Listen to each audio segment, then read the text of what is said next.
window type aircon. Ito ay ano, GE brand, walang power ito. Yan, okay na siya, oh. May problema, nabasa kasi ito, nabasa ito. Ayan, okay na siya. Enrollable ko ito.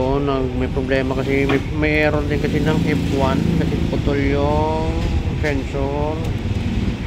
Pero nung kinabitan namin ito, wala pa rin siyang power.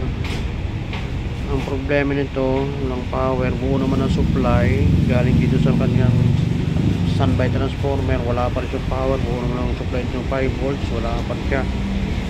Ang ginawa ko rito, karamihan kasi pag walang power, pinapalitan muna, palitan ng ano,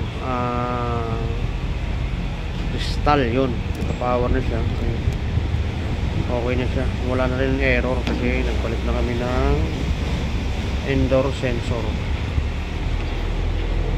Ay, so magano na siya. Try namin ikabit mamaya dun sa kanyang body.